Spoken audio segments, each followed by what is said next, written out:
Hi, everyone. Barry McGuire here for Barry McGuire's Creative Real Estate Education Series. It's the Monday main event, Monday, June the 7th, 2021. Today, we're going to talk about insurance. We've got Steve Hambly lined up from Sadler Insurance here in Edmonton. Steve is a long time insurance agent, insurance broker. Got an office on White Avenue. He's been in the heart of Edmonton's hip scene, White Avenue. That's White, W-H-Y-T-E Avenue for years and years. Dealt with Steve over the years a number of times, always been very helpful.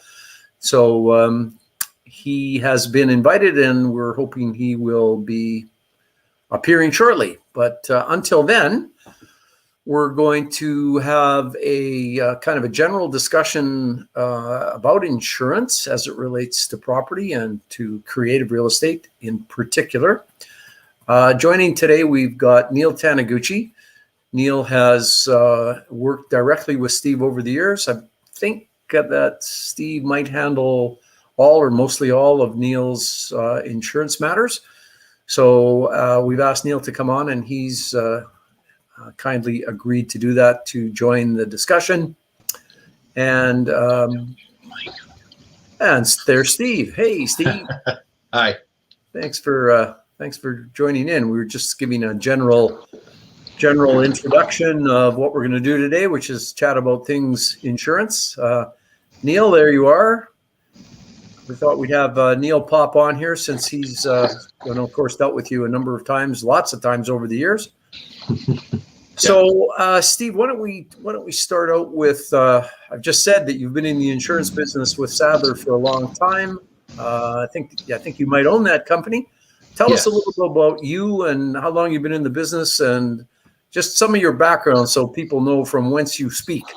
Oh gosh, okay. Well, I've been in the industry for just about 35 years now.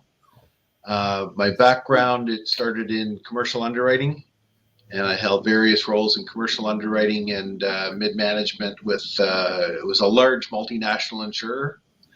And about not quite 21 years ago, decided to take the plunge and go from insurance company employee to insurance broker owner. And I've been at Sadler Insurance as the principal since October of 2000.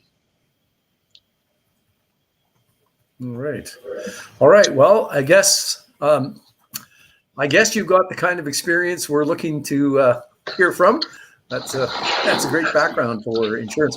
Just, because there's lots of folks in our 2,000 person group here. There's lots of folks who are pretty new, and they maybe have a vague idea of what an underwriter is. What does an underwriter do in an insurance company? Effectively, the underwriter's role at an insurance company is to, with a strong knowledge of what the insurance company's appetite is as far as the types of risk that they are interested in providing coverage for. It's an underwriter's role to assess that information that brokers like ourselves will submit and make a determination of A, this is something that we can provide coverage for, and then B, establish the terms, the parameters, rates and deductibles. That they be comfortable with providing the coverage asked for. So does that answer your question? Yeah, I think so. I think I guess if I want to buy a property, a 3-bedroom bungalow in one of the subdivisions in Edmonton that was 100 3-bedroom cookie cutter 3-bedroom bungalows, that they're all the same, and I say I want to move in there with my wife and the kids and the dog, I'm guessing that's not a huge underwriting job, as opposed to I'm thinking of getting into the business of plugging gas wells that are running out of control.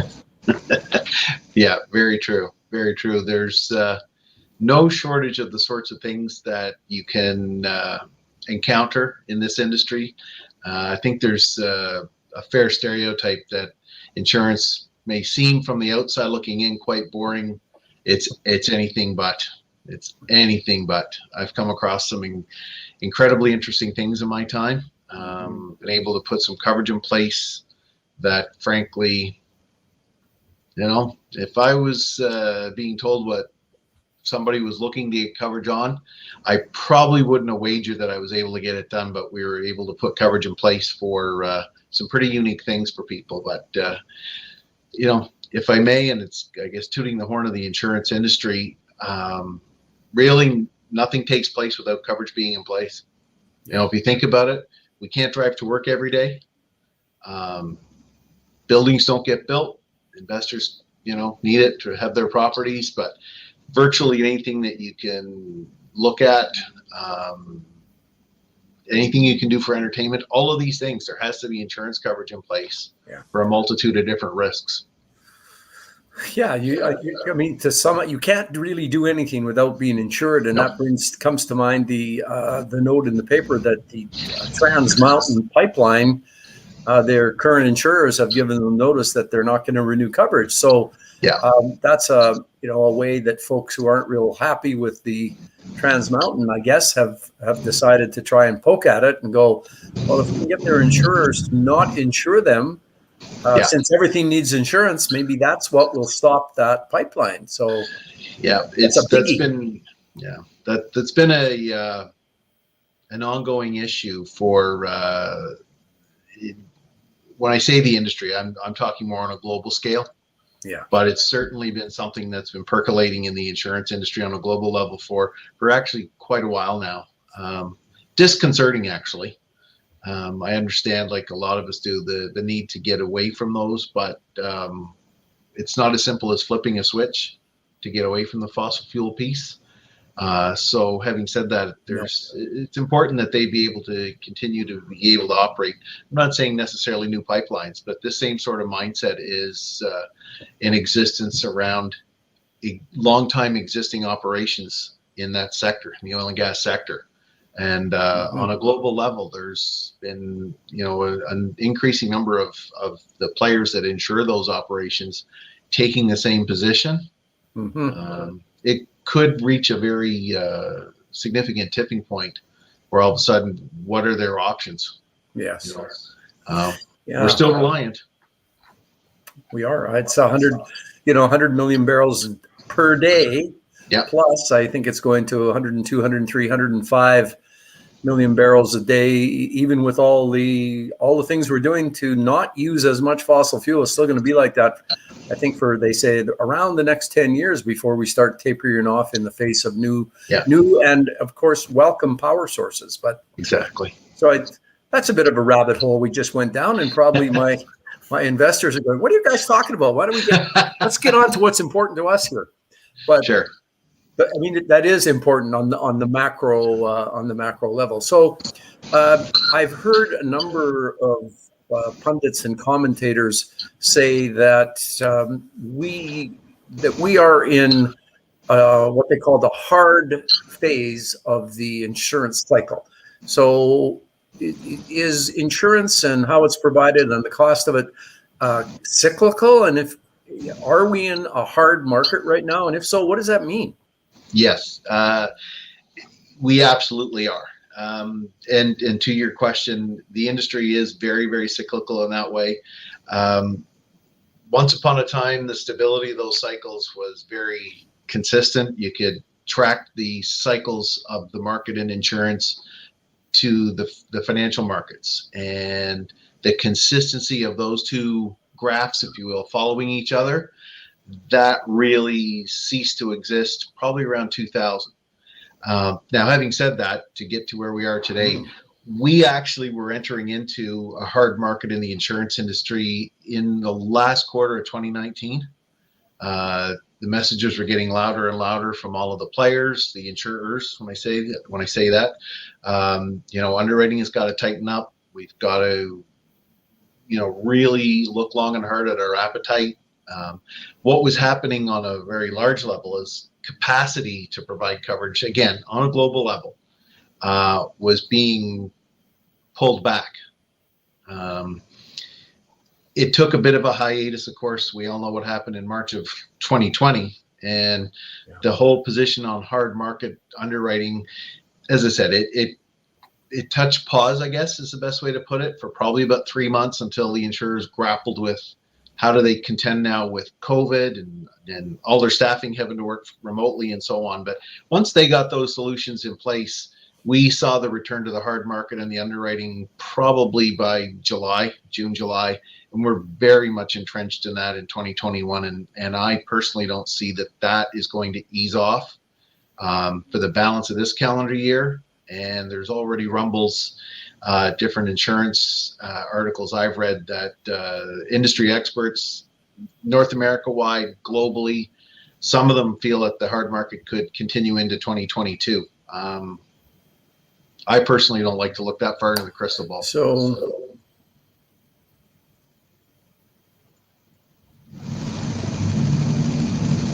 the hard market means that the underwriters, you explained who those chaps are. The underwriters are looking at insurance with a tougher eye. They're tightening up the requirements. Insurance is a business. Insurance companies have to make money. So if they didn't make money last year because they had too many claims and not enough premiums, so this year, that means they raise premiums. They maybe try and exit various lines or situations where they feel there's too much risk and they can't make any money. Is that what a hard market is? Absolutely. You've touched on all the key points. As I said, it really starts with the capacity piece. And when capacity starts to get withdrawn, and when I say capacity, maybe I'll explain on that a little bit. Sure. In a segment that a lot of the folks will probably be able to correlate this to, the multi-unit residential market. So when I say that, I'm talking multi-unit residential apartments and residential condo corps. A couple of the largest insurers that have been in that particular sector for probably 30 years as the real cornerstones, the large players, they served notice in late 2019 that effective this date, we will no longer be providing coverage in that segment. And whenever that announcement comes out from an insurer, I guess going back to your comment about the Trans Mountain issue, that's kind of unique in a certain sense. But whenever this sort of thing takes place in our industry, it's almost 100% of the time it's driven by, as you touched on, the fact that it's been an underperforming or worse sector for the insurers that are forced to make those calls.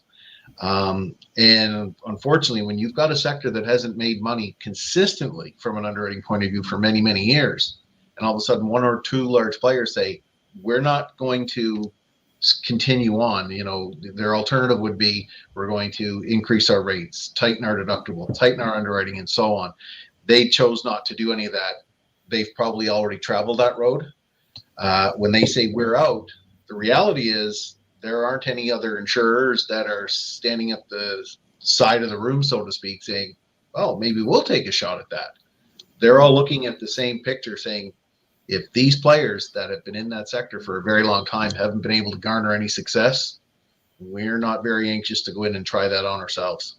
So that leads to the hard market, and you touched on it. The underwriters are looking at everything very, very closely. If I can, I'll just expand upon one particular component that we're facing and have now for quite a while with some of the insurers. Not the philosophies certainly aren't 100% identical across the board, and that's particular reason why as brokers we deal with multiple markets.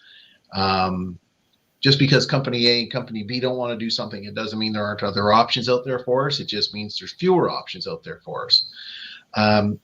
One underwriting guideline that seems to have gathered some steam in the past year, a year and a bit, is an approach from some insurers, and some of them are fairly prevalent in the marketplace, but they've just not tightened their underwriting on providing coverage on older buildings. They've almost adopted a draconian approach. So if they're already insuring that older building, they'll ask brokers such as ourselves for some updated information from our clients about those buildings. But if we're going to those companies as with this client as a new client, as I said, there's some insurers, there's pretty much said, if that building is more than, and I'll use a benchmark because everybody's a little different, but if that building is more than 35 years old, unless all of these things have been done and we get confirmation of that, we're going to decline to quote. And that's a real paradigm shift. I've never seen anything that tough in my time. And when we're all of a sudden seeing that, my response to those companies has been, in 35 years, I can tell you how many clients I've had that have purchased a building, an older building, and willingly gutted that building back to the studs and rebuilt it. And I can tell all of you, it's one. And I know the building. I still go meet with that client when COVID will permit. So older buildings are becoming problematic. Some of the folks on this call today might be experiencing those sorts of things. There's an insurer that's involved in this segment for real estate investment properties. Relatively new to the segment to the extent that they're now participating in it, but they've got some very, very, very tight underwriting on older buildings. And that's just a signpost that these are the things we have to see in order for us to hopefully make a profit at the end of the day on this class. Yeah. So because that segment is very big for lots of people on this call, I know that for the kinds of folks that we deal with, I mean, lots of folks start out and they buy a house and then they buy a house with a suite and then they might buy a duplex or a fourplex. But lots of people have it in their mind that they want to move into the multifamily segments, 6 suites and up, get a 20 or a 24 or 36 suiter. So that's exactly the older wood frame kind of building that we're talking about, isn't it? Yes, correct. Yeah. That's the segment. That's the segment. All right. And just as in general terms, I can tell you that in the past 2 years, I've seen industry average. I've seen the pricing on those types of multi-unit properties, the older wood frame buildings. The pricing increase is averaged anywhere from 50 to 200% increase in cost from an insurance standpoint. So considerably tougher than folks, on the single family. 50 to 200% your premium. Yes, and I've heard of worse. And so that's driven by. Insurance is an actuarially based business. It's all about stats. Yeah.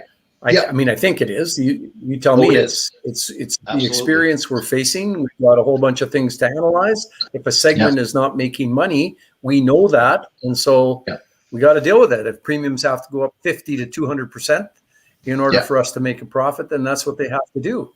Yeah, absolutely. That's correct. Yeah. And the ability of, and it's not just insurers, the ability of insurers in today's marketplace to be able to drill down on their data on a real-time basis is unlike it's ever been.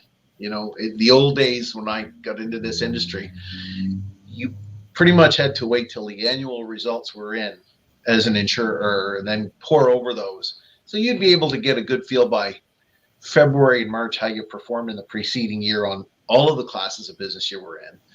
Today, an insurer can pretty much tell you, for the past 3 months, here's how this sector's performed. For the past 6 months, here's how this sector's performed. As it is with everything today, data is king, and the ability for them to mine data on losses, on trends is phenomenal, actually. Yeah. There's no waiting, is there? Those analysts can they can do it every 5 minutes if they want, let alone every quarter. Shift quickly. There's no more waiting a year to see. We got our behinds handed to us in this particular line, so we better tune it up for next year. That's right. So, Neil Taniguchi, there you are. You're looking like, I'm not sure what you're looking like. You're absorbing all this. What do you got to say about all this? A lot of the discussions and comments that Steve has made, we've probably shared back and forth in a phone call or an email, Steve. And certainly I sit on a number of different, say, condo board of directors. And at that level, we're seeing the increases if I really went back and looked at some of our cash flow spreadsheets, I don't really want to. We're seeing the same results here. Yeah. And then if you really come down to the last little while there, I'm even seeing just in some of the differences, some of the questions we're getting asked. If we're saying, hey, here's a property. I think the latest one was when I asked you, and it turned out that there was some aluminum wiring in it. Mm-hmm. I think what was it, and clarify this for me, Steve, but I think as an existing client, you could take it on, but I think I had 30 days to get back to you with proof that we had pigtailed it.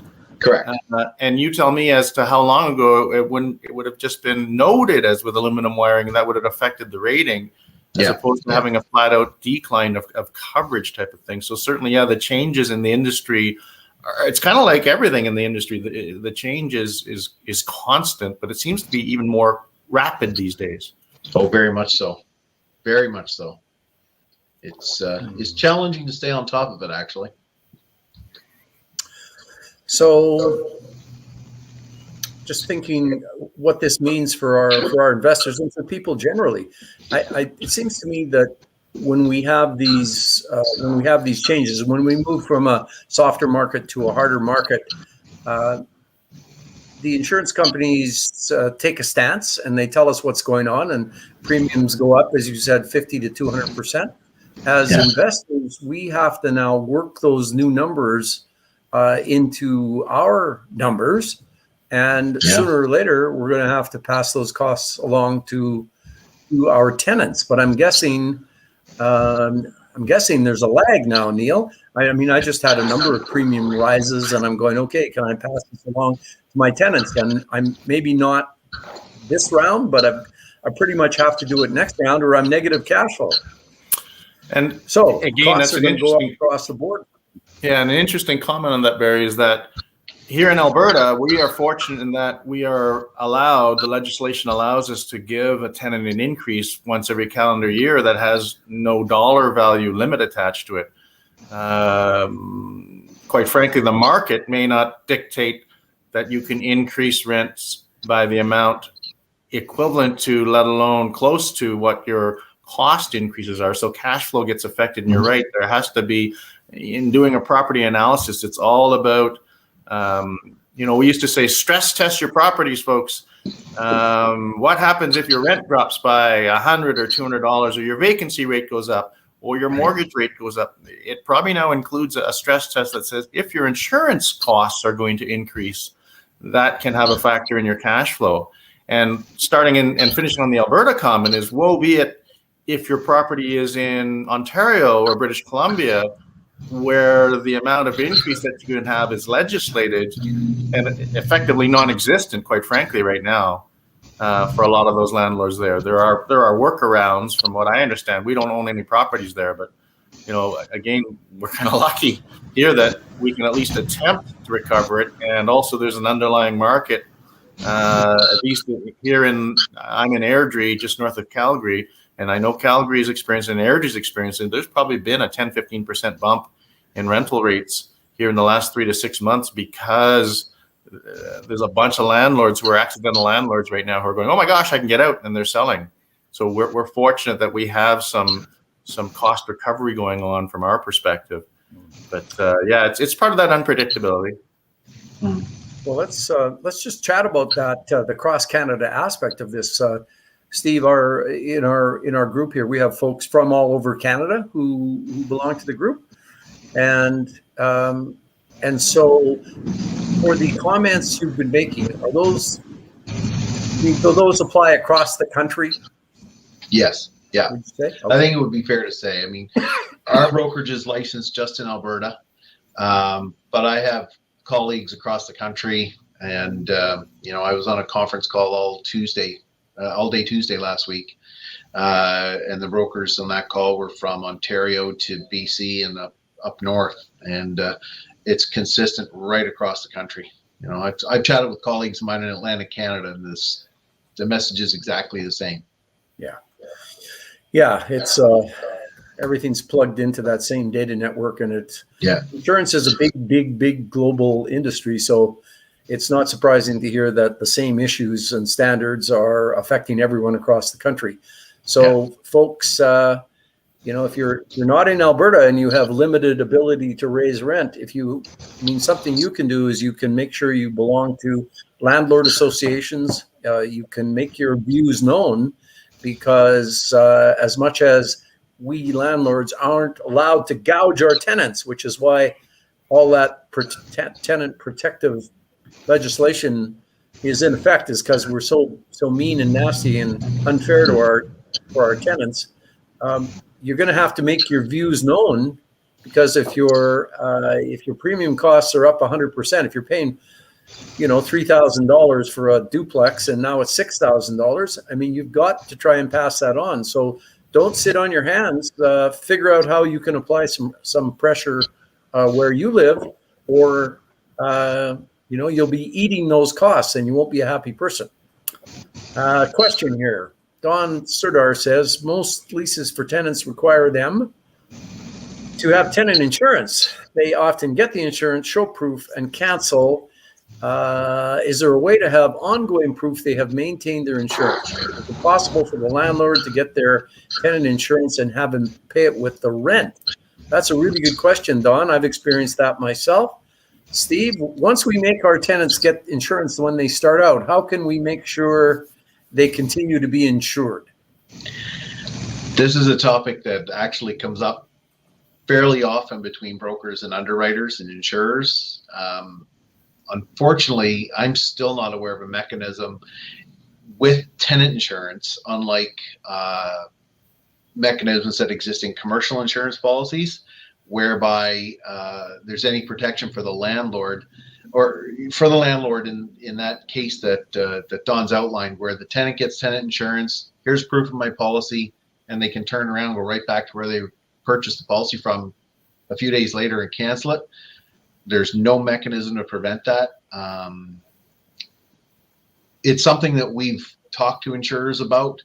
No insurers that we deal with or that I'm aware of have come up with a solution to help give that level of protection to the landlord when they get that tenant's policy.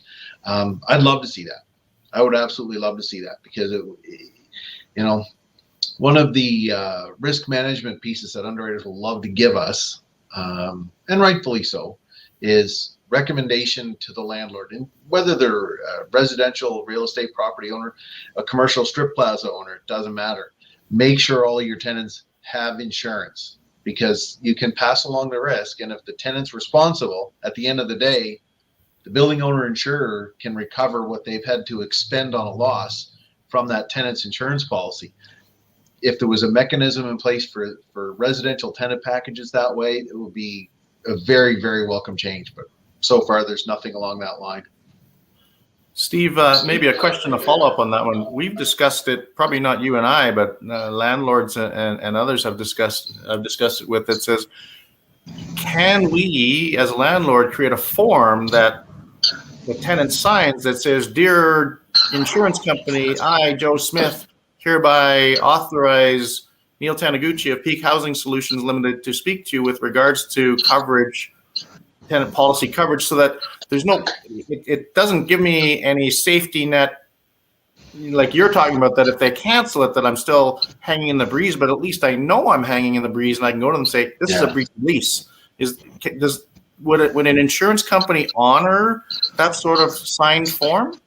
Well, I'll preface that with the structure of our industry, where the tenant is not always, but for our benefit or our purpose, the tenant's dealing with the broker, not the insurance company. Okay. Since the advent of the Privacy Act, something that we have absolutely had to adhere to is making sure that we have consent to talk to whomever is reaching out to us, if that person isn't the named insured on the policy. So what you've outlined there, Neil, is that something that, as the landlord, with the tenant's blessing, consent. Written authorization, yeah. Yeah. Could it work? Theoretically, I suppose, but it would entail each one of the tenants reaching out to their provider saying, hey, I want to give consent to my landlord to be able to contact you, to talk to you. What's the mechanics around being able to do that? Then it's a case of whether or not broker and or insurer is willing to say, yeah, sure, we can do that, they may say, if they sign a consent and we have permission to talk to them, they can't make any changes, but we can take a phone call from Neil to say, is Bob's insurance still valid and in place? And nothing And then more. further to what Don asked, is it possible that you can accept a landlord's void check or credit card to cover the policy for payment? As far as who pays for any policy, that really, there's no parameters or limitations around that. Quite frankly, if you as the landlord want to say, I'll pay for the policy, I guess the safeguard I would put out to that is you may have a conversation with the landlord and say, I'll pay for the policy. We'll recover it through your rent each month. That's fine. You can do that. That still doesn't mean that client couldn't turn around, cancel that tenant insurance, then they get the refund of the money you paid because they're still the policyholder. Right? Wow. So, and believe me, that sort of thing can take place very, very easily. Very easily. Sean Impey says, can't we add the landlord as an additional named insured so they get notice of cancellation, same as regular insurance? Right. That's what I was referring to. On personal insurance policies, a tenant insurance package, insurers will not add an additional insured, i.e. a landlord, to the policy. That's what we've approached them on. Can we do that? And they're not. None of the insurers I've spoken to in my career have ever said, sure, we'll go along with that. They're not willing to do so. Okay. All right. Well. All right. Who's got some more gloom and doom? Anybody? There was another question, Jared. Jared Como wants to know how significant the hailstorm in Calgary was last year on impacting underwriting for this year and for many years to come. Great question. I'm just going to bang my head on the wall right now over here because I know the answer to this one. I guess if I may, what I'd like to offer is maybe some perspective into the magnitude of that single hail claim, that hailstorm rather, last June in Calgary. To put it in perspective, as best it can be understood, I guess. At this point, the most recent number I heard for the insured amount of that storm probably equates to about 20% of all of the premium for all lines of insurance collected in the province for a full calendar year. So now if I can, I'd like to go a little deeper there. So that hailstorm at this point is going to be around $1.7 billion in the province on all lines of business. So I'm talking home insurance, auto insurance, commercial insurance, you name it. If it's what we call property and casualty insurance, the total amount of gross premium collected before any costs are covered, any claims are paid is about 10 billion. That storm took 1.7 of that 10 right out of the system. And you've got the expense factors that the insurers have just to operate, and those are realities. On a what we call a loss ratio basis, on an earned loss ratio basis, that single storm probably consumed, after expenses are concerned, 25% of all premium collected in the province in one foul swoop.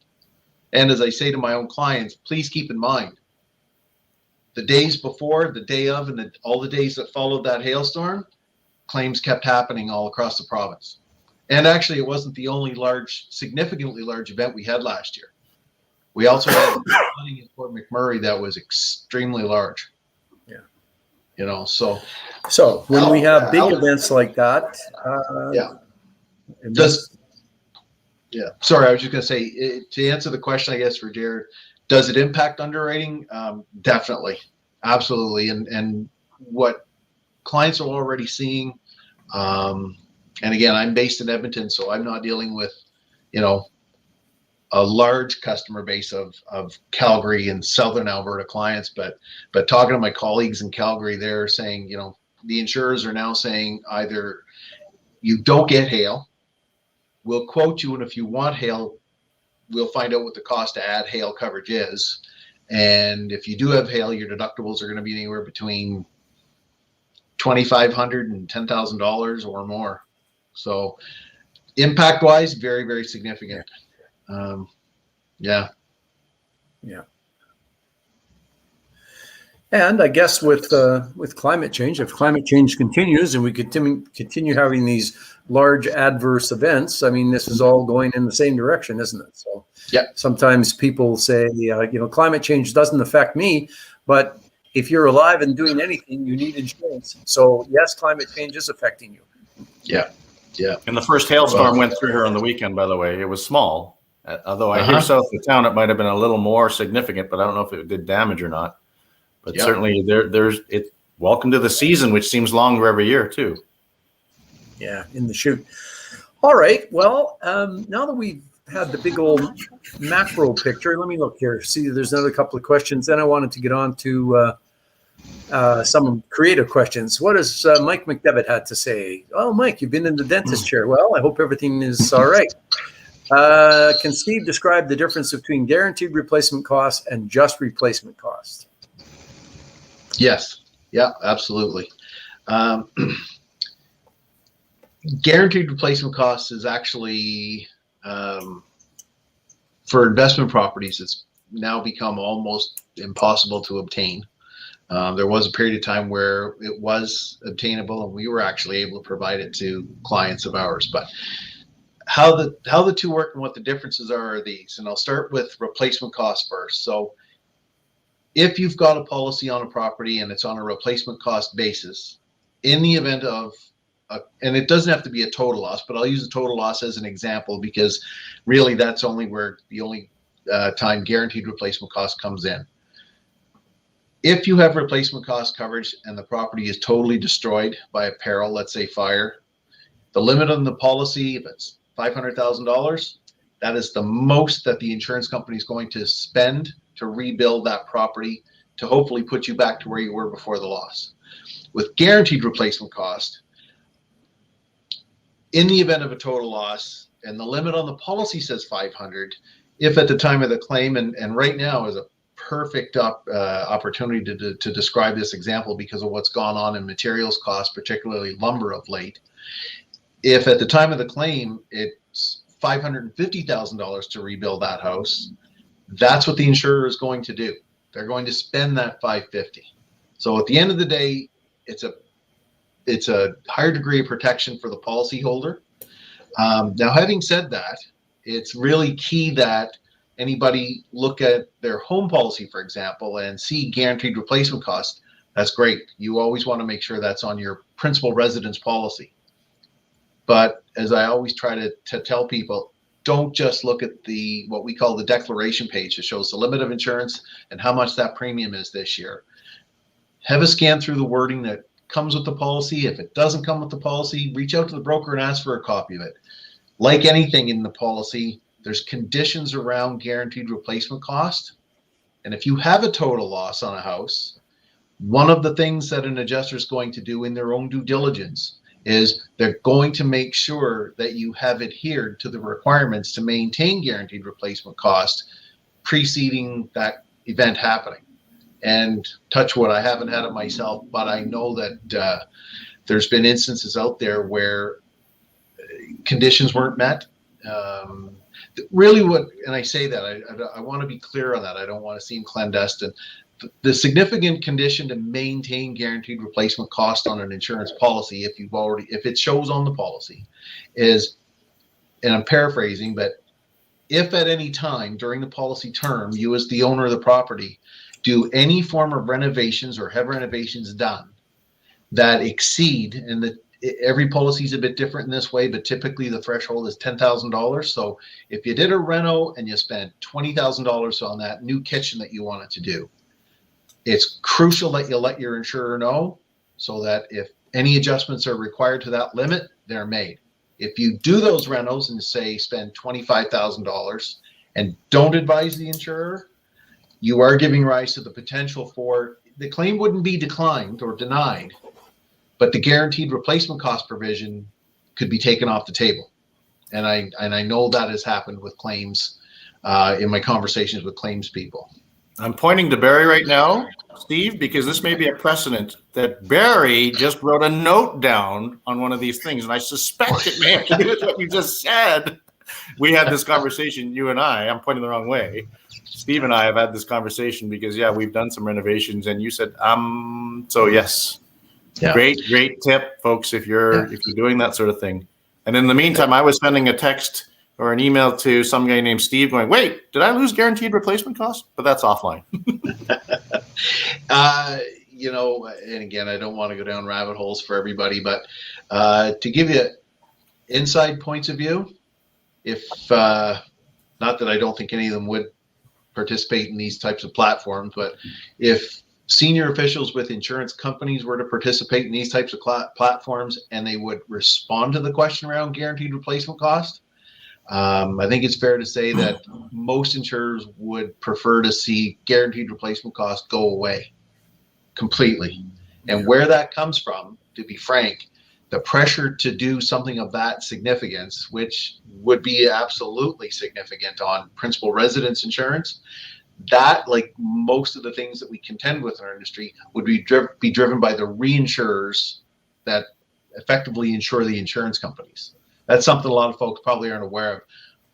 Doesn't matter who the insurer is. If it's Intact, who's the largest insurer in Canada, if it's Aviva, Wawanesa, they've all got their own reinsurance arrangements. And where those get triggered, that hailstorm is a perfect example. When insurers have what are called CAT events or catastrophic events, once it hits a certain threshold of quantum, the amount of the losses they're going to suffer from a single event, those reinsurance treaties kick in. So the reinsurance companies are really the drivers behind any of these large scale decisions. Guaranteed replacement cost has caused immense headaches for insurance companies for many, many, many years now. Many years. So something's going to happen there, because if something has to happen, it will happen. Just a matter of when. Hasn't quite happened yet, but you know what? It's going to happen. I'm predicting. So Steve, this has been absolutely fascinating. What I meant to talk about was kind of the creative side of real estate that lots of our folks are into: agreements for sale, rent to own, fix and flip and things like that. But this has all been so interesting. We haven't talked about that. So let's move over to that end of things for a little while. And let's just talk about agreements for sale, for instance. Okay. So Neil Taniguchi, hand up. I was going to say, if you want to maybe direct this conversation with a leading question, one of the questions that I see that comes up fairly regularly on agreement for sale, and even in the courses, Barry, online, or the webinars that you do, and maybe you feel this one too, Steve, is should I keep the existing homeowner's policy in place on an agreement for sale, or should I go and get a new policy that's mine, where it's my policy? Yeah. You know what we do with you? We have our own peak housing policy and cover the house that way. And maybe that's a comment that you can explain to the crowd why we do it that way. Yeah. Gosh, I don't want to get into the minutia of this sort of thing too deeply, but the issue with maintaining the property owner's quite likely personal insurance policy is, I want to be careful how I phrase this. I don't want to give people the wrong idea, but personal insurance underwriters, personal insurance underwriting departments, they have a much more structured approach to underwriting. Not that there's a very lax approach from a commercial point of view. It's just there's a greater flexibility, a broader understanding, if you will, with insurers. Some insurers, not all of them. But if you're in an agreement for sale position and the owner of that property communicates that to their insurance provider, who's a personal insurance broker and a personal insurance underwriter, it's quite likely, I'd be willing to say at least 90 or 95% of the time, going to raise flags whereby the underwriter is going to tell the broker, you're going to have to get your client covered somewhere else. That's not something we can do. And frankly, if I may, and I don't want to sound like I'm being critical of the insurers, that's not the case at all. if I can, I'll put it back to a very general point of view. It's if it's not something that we've got a really sound understanding of, it's our preference to not be providing the coverage. And I say that from an insurer and underwriter point of view, and I've experienced it for 35 years on a multitude of lines of business. And I can only speak for our own office and myself when I say this, but if someone such as Neil comes to me and says, look, we have this property, it's agreement for sale.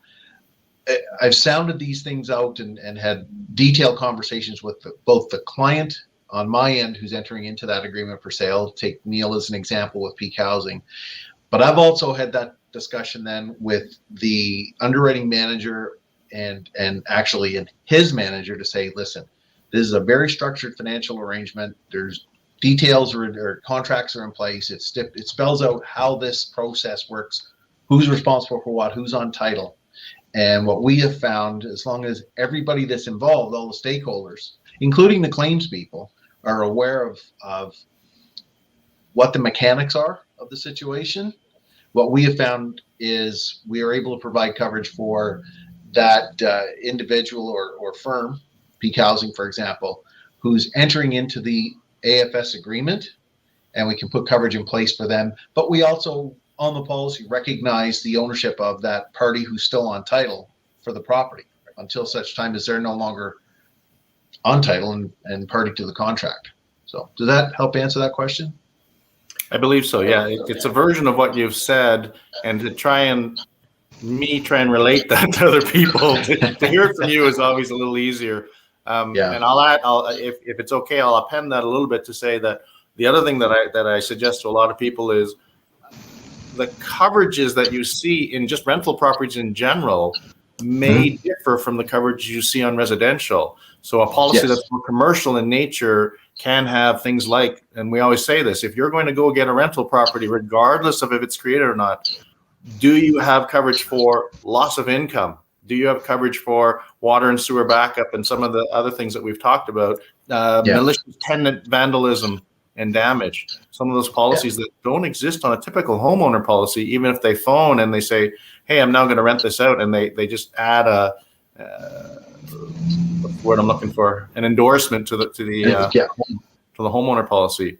But certainly, the named, it's not named, it's additional insured, Steve? I always get this wrong. Additional insured. Yeah. There's a significant difference between a named insured and an additional insured. I won't bother going into that right now. So creatively, it's to say it's possible. And I think it's always come up in the course, Barry, that says you can kind of do it either way. I've always said, you really only want to lean this way, and maybe it might be even so strong as to say you don't even want to go the other way. But again, I drink Kool-Aid, right? So, well, it seemed to me that what works best for our investors when they're purchasing a property by way of agreement for sale is that they go the route that you go, Neil, with Steve and through Peak, and go that route. I know our most successful investors do that, as opposed to just tacking on to the title holder current homeowner's policy. I mean, I think lots of times folks just don't even deal with that. They go, okay, well, there's an insurance cost, so I know I have to pay for the insurance, but do they even take the step of making sure that the existing insurance company knows that the use of the property has changed, that it's now effectively a rental property? I don't even know if they do that, which is, insurance policies, Steve, are those kinds of policies where you always need to have full disclosure with your insurance company. Are they those kinds of policy? Any kind of policy. It doesn't matter if it's your home insurance, any type of commercial insurance for whatever risk we might be providing coverage for. Something as simple as your own personal auto policy. It's crucial that you're disclosing what you're using your car for, what you're using your principal residence for, changes if you're a commercial property owner, changes to tenancy in the building, for example. It's just a great guiding principle. Always keep that up to date and let your provider aware of what's actually going on. one of the comments that I participated for many, many years in a networking organization, which was phenomenal. But one of the things I used to always say to the people in that room, and I was the only insurance guy, so I'm just telling this to everybody else. It's my own personal experience. I don't have a statistic to back this up in an industry laden with statistics, but it's my own personal point of view that when I hear people say, oh, I had a horrendous claims experience, I had a claim and it didn't go well. It's one of my beliefs that in a large percentage of those, the issue probably was something that occurred way back at the point of securing coverage, or at some point prior to the claim occurring where something changed what the risk was, and that wasn't communicated. There's where the issue arose, when now we've got a loss and all of a sudden the parties involved in the claim are saying, hang on a second, this isn't lining up with what we understood to be insuring. This is completely different. Trust me, I could cite examples for the evening on that. So yeah. Okay. So that's really good coaching. I mean, I think that goes. That's a kind of a broad comment that goes with your earlier comment that on the guaranteed replacement cost side of things, that if you've done a renovation, that's something you have to tell your broker about. Yeah. So disclosure really about anything that's changing with the property that you've got insured is something that you should tell your broker about. If it's non-consequential, then no harm done. Exactly. But if it is, at least you said. So you should just disclose everything and get it on the record. And then you would likely have a happier claims experience if something occurred. I think that's fair to say. What about on the rent to own side of things? There's a lot of folks who like to do rent to own. So they buy a property and they lease it out to a tenant. They sign an option with the plan that the tenant will buy them out sooner or later, a 2-year term, 3-year term, 4-year term. Are there any comments or special requirements or coaching you can give our rent to own folks on that side of it? I would probably follow suit with the same sort of approach as I outlined with the agreement for sale. The owner of the property is the more prudent party to get the policy in their name. That's who's on title. Again, go back to make sure your tenant that's got that purchase, 4 years down the road, hey, they're going to be living there right from the get-go. Make sure they have tenant insurance. They've got a vested interest anyway, and that one's a little less likely to get that policy to prove they have it and then get rid of it. This is going to be theirs eventually, so they're more likely to get that policy in place. And for them, when the time comes that the property changes hands and it's now theirs, they simply convert that tenant's policy to a home insurance policy and continue on. So that one ends up being a little more traditional, a little more standard, not as many wrinkles and crinkles in that. Yeah. But on the fix and flip side, somebody buys a property with the intention of doing, say fairly major renovations. So they buy it, it's now going to be empty, and they're going to construct. Yeah. It seems to me that would be one of those special categories. They better tell you that that's the plan. Very much, very much. It's actually not a particular type of risk that a lot of insurers have a great appetite for. A lot of insurers and the underwriters, they hear the term flip, or they hear the term vacant and under renovation, and their response is, no, that's not the sort of thing we want to do. Having said that, as I do with a lot of things, if the answer doesn't come back quite the way I'd like to hear it, a number of years ago, I pressed one of our insurers on it and said, okay, when it comes to a flip property, let's walk through the different pieces of that and tell me what it is you don't like. What's the component about a flip that you don't like? You'll do houses under construction? Yep. Where's the issue? So we addressed that and we've taken care of it.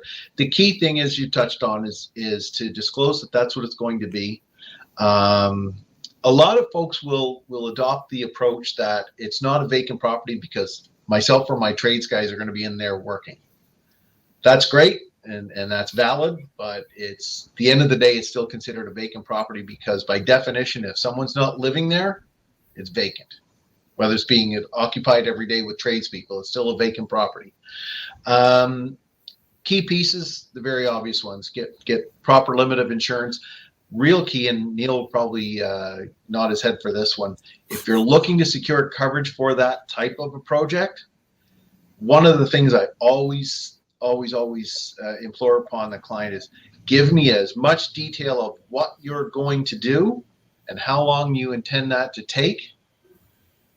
So we're making sure we're putting the right policy in place for you, because like anything, there's some coverages that we're going to want to make sure we include there. We had a scenario that it wasn't what I'd like to call a modest renovation. This was pretty much a tear down to the studs and rebuild. Yeah, an underwriter at the end of the day has the discretion. And in that particular scenario, when I explained the extent to the underwriter what was going on here, clients buying the house, they're going to go in, they're going to tear this thing to the studs. So they're basically going to rebuild the house from the exterior walls in. Their response was, we're going to put the same kind of policy in place for that as we would for a brand new a new build out of the ground. Yeah. Was it the right way to go? I think so, absolutely, because it's a more appropriate type of coverage for that. But as I said, flips are not something that, generally speaking, a lot of insurers are interested in participating on. There are players that will do it, and we've got a few lined up that are able to help us. So, like anything, as long as we know the question to ask and get all the information as detailed as we can, they're not a problem. Yeah, in our case, it was actually a separate policy that got issued on one of our flip projects, that the scope of the project was so large that it did not fall under the umbrella of our normal policy. So we actually, at that point in time, carried a second policy. Yeah, exactly. Okay, so folks, this is really important for you to hear the things that Steve has to wrestle with as a broker trying to place a policy. You got to give him lots of detail on what you're doing, and you can't not talk to Steve or your broker about what you're doing because you've heard that as long as tradesmen are in and out every day, that it's not vacant. That's not insurance advice. That's what is it? That's urban myth. So please don't get your insurance advice from it's gambling.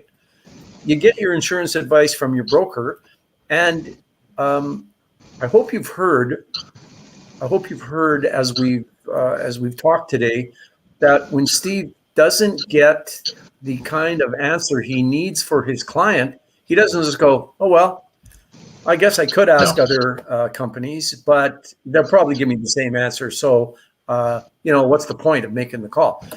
You need a guy like Steve who's been around for a long time, who has lots of experiences, who I think enjoys wrestling with the insurance companies and putting the argument to them and making them justify why they think they don't want to do something, and then getting them to see it his way and actually get you the kind of policy that you need. I think, not putting words in your mouth here, Steve, I think you enjoy that. That's back quite and forth. So it's important that you have that kind of a broker. We've put Steve's details in the chat so that you can see him. And Donna's waving at me, so I'm just going to glance to my producer over here. Yes, Donna. Oh, does Steve have time for a couple of questions? There's a couple of questions. A couple more questions. Steve, we normally knock this off at 6 p.m. It is 6 p.m. We've got 2 or 3 more questions. Do you have time to work on those before we go? You bet. Okay. All right, Wayne, we have a couple or 3 unanswered. Let's pop some up. So Deb, you've been waiting so patiently. Deb Kennedy asked about 10 minutes in, would you mind explaining this co-pay clause that just showed up in one of my policies last year? I've got to speculate as to what is being referred to there. There's 2 things this could be, if I may. Something that has appeared on insurance policies. Gosh, I can read. Well, early on in my insurance career, it was a new thing we were starting to do on policy declaration pages before we sent them out. And the statement has not changed very much in 30 plus years. And it says this policy may have a condition of, sorry, I'm paraphrasing, end of the day, amount payable. It's a very cumbersome way of saying there's, in the event of a claim, a deductible would apply. So that's one possibility for what that person's referring to, the co-pay clause. It could be alternatively something very, very different and not co-pay clause. It could be co-insurance clause, perhaps. I don't know if that's what's being referred to. And a co-insurance clause is again, a commonality in commercial property insurance policies. If I can, to keep it short, really what co-insurance is, and the reason for its existence on a commercial property insurance policy is simply this. If the insurer is providing coverage on a replacement cost basis, a co-insurance clause, if you will, is a mechanism to, I guess, protect the insurer that the policyholder, in exchange for being provided replacement cost coverage, is abiding by the terms and conditions, and they're insuring to replacement costs. So a very quick example, if you've got a building worth $1 million and you're getting replacement cost coverage, now that's not the perils, that's, you're either getting replacement or actual cash value. So you're getting replacement cost coverage. It's the expectation of the insurer, and it's not an unfair expectation. If they're going to insure to replacement cost, you're going to insure to replacement cost. A co-insurance clause basically states that, in that example, if you've got $1 million building and for whatever reason, and there's many, but for whatever reason, you choose to insure it for $500,000, you've effectively insured that $1 million building for half of its replacement value.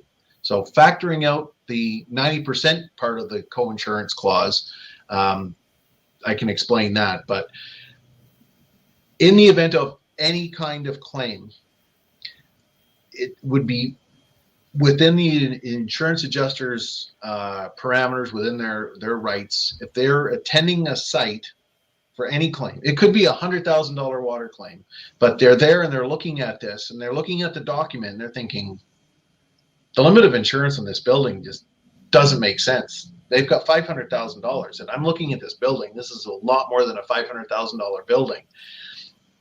It's a very formal process. I don't want to sound like I'm generalizing it, but at their own expense, the insurance company can then have a third-party appraiser give the insurance company, at the insurance company's cost, a pre-loss appraisal on a cost-to-build basis. Nothing to do with market value, anything like that, purely a cost-to-build basis.